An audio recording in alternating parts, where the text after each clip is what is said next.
Mes chers amis, une fois de plus, bonjour.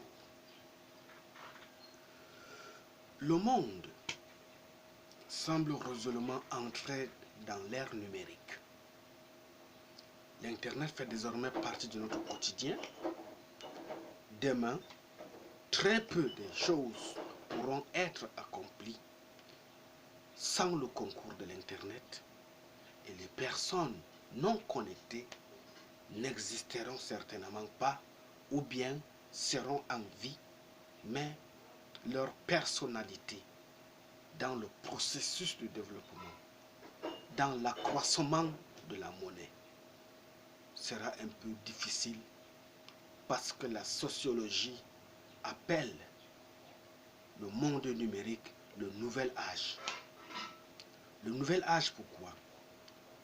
Parce que à travers l'outil Internet, le monde entier, la planète est devenue comme juste un petit village au point où on se connaît les uns les autres. On sait qui est entré, qui est sorti, qui a fait quoi, à quelle heure ou bien à quelle période de la journée.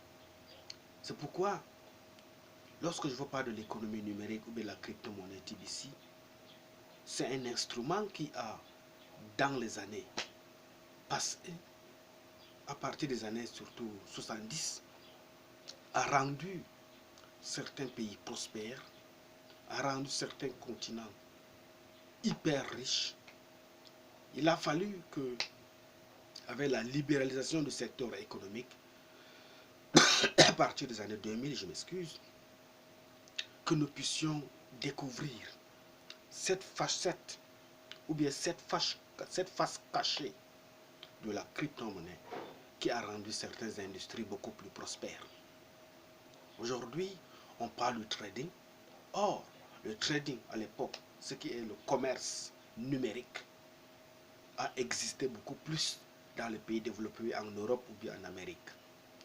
Mais actuellement, de nos jours, pour peu que tu aies un téléphone numérique, tu peux entrer en contact avec une ressource morale ou bien physique qui peut te former dans le domaine du trading et te permettre d'entrer en bourse et faire le commerce à l'échelle internationale sur le plan électronique.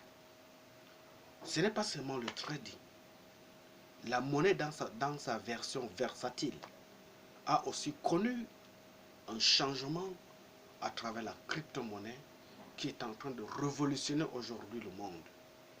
Et la bonne nouvelle est que ce monde nouveau est ouvert à tous. Pour une fois dans l'histoire de l'humanité, les pays du Sud ou bien les pays d'Afrique disposent de technologies nouvelles au même moment que ceux du Nord. Au regard des analyses et des tendances qui s'affichent devant nous, d'ici 2025, près de 600 millions d'Africains seront connectés à Internet.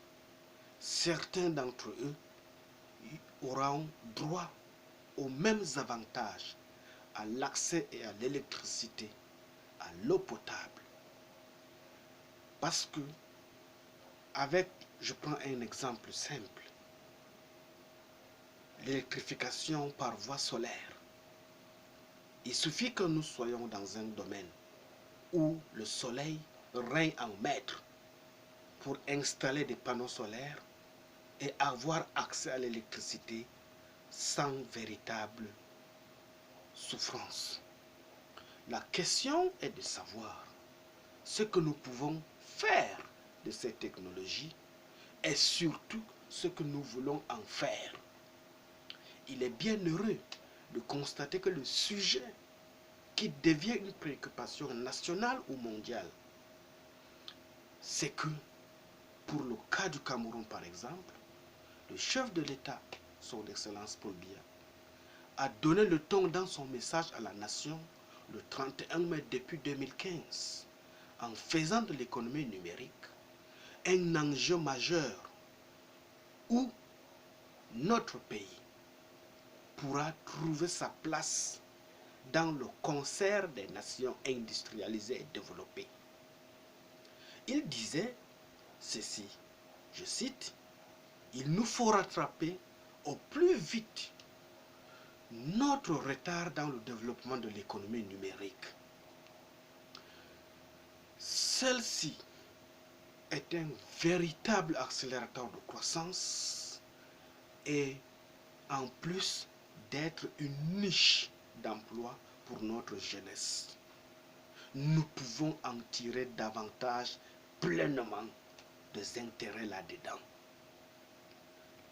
Et au fur et à mesure que j'analysais ce discours politique du chef de l'État depuis 2015, je me suis rendu compte que ce père a vu loin, c'est un visionnaire qui a su décrypter les choses à temps, parce que le siècle qui est en train d'évoluer, il est en train de prendre une vitesse supersonique. Ici, le président camerounais parlait dans son discours de fin d'année en 2015. Mais je vous prends un exemple. En 2009, la crypto-monnaie Bitcoin avait vu le jour, créée par un Japonais. Actuellement, à l'heure où je vous parle, la crypto-monnaie a révolutionné le monde au point où toutes les bourses mondiales s'égalent à cette crypto-monnaie. Parce qu'une seule pièce de TBC équivaut actuellement à presque 9 millions de dollars. Or, le TBC a vu le jour en 2016. Et lorsque TBC naissait en 2016, une seule pièce valait 3 millions de dollars. En 3 ans, TBC est passé d'une valeur de 3 millions de dollars à 9 millions de dollars. Or, le Bitcoin, lorsqu'il naissait en 2009, il ne coûtait absolument rien du tout. Il était autour de 1000 dollars. Mais à l'heure actuelle où je vous parle, le Bitcoin, qui est aussi une crypto-monnaie, mais seulement elle est la première crypto-monnaie inventée dans le monde, coûte dans l'ordre de 15 millions de dollars. Eh bien, si le Bitcoin, qui est l'ancêtre ou bien l'aîné des crypto-monnaies, a atteint une cote en bourse et que sa valeur croît davantage au jour le jour, TBC alors, qui n'a que 3 ans d'âge, est passé de 3 millions à presque 10 millions désormais. Imaginez dans 10 ans ce que cette valeur en monnaie électronique va pouvoir atteindre une cote de croissance sur le plan numérique. C'est pourquoi, lorsque on essaye de réfléchir, de pousser nos idées dans le futur, nous avons une nette impression, une nette idée que l'économie numérique ne se résume pas aux gadgets à travers Facebook ou WhatsApp qu'on trouve dans les publicités, dans les chaînes de télévision. Mais c'est l'ensemble des biens et services fournis ou échangés sur les réseaux électroniques et les technologies numériques. Les crypto-monnaies apparaissent aujourd'hui comme le secteur le plus dynamique de l'économie mondiale. L'économie numérique a représenté et actuellement, elle représente déjà presque 30% de croissance mondiale et son taux de croissance sera le double de celui de l'économie ordinaire que nous avons connu depuis des siècles. Le numérique compte des gains qui oscillent autour de 40% en Europe, plus précisément en France. Et vous comprenez que il a fallu que ce soit les techniques de l'information, de la communication, à travers Internet, soit libéralisé. Il a fallu que des personnes, des volontaires, découvrent ces niches de richesse à travers l'outil Internet pour pouvoir comprendre que là où le monde est en train d'évoluer, il va certainement vers une autre tendance de la manière de gérer son portefeuille monétaire ou bien de la manière de trouver son compte sur le plan financier sans être toutefois gêné ou inquiété. Je prends un exemple simple. Peut-être vous me direz que l'économie numérique est une farce. Ou bien peut-être vous douterez de ce à quoi je vous explique en termes de crypto-monnaies comme TBC. Revenons-en sur Terre et regardons les choses en face.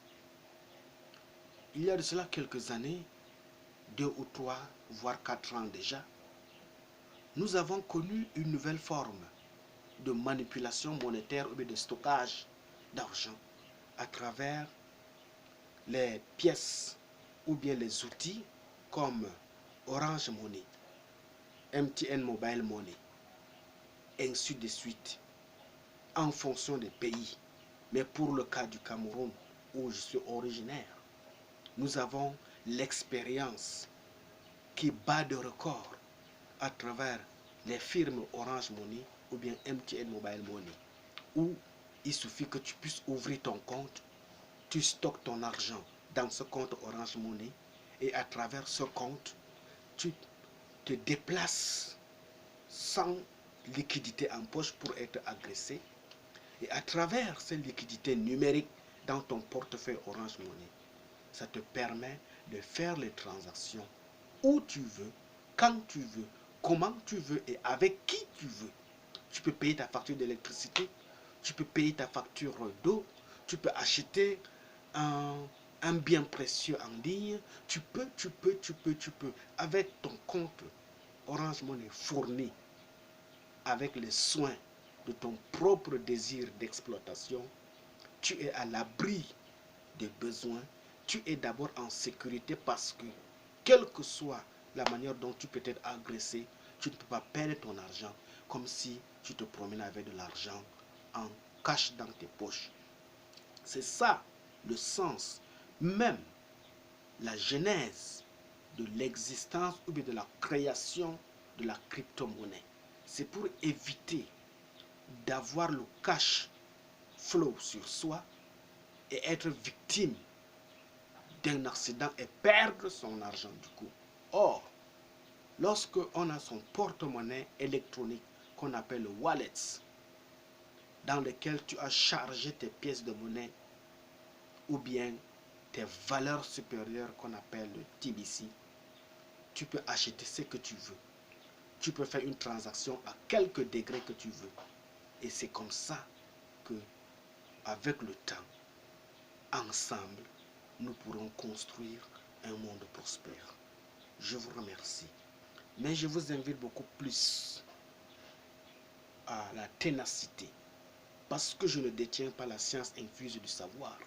C'est pourquoi j'invite quiconque à faire des recherches sur le net, en ligne, sur la crypto-monnaie TBC. Et si vous êtes rassuré des informations que je vous ai données en termes de complémentarité, ou bien pour ouvrir même votre esprit sur le sens de comment est-ce que l'économie du futur est en train de prendre corps, alors trouvez votre place au sein de la famille de la communauté TBC la plus proche et ensemble inscrivons notre avenir en lettres d'or. Merci.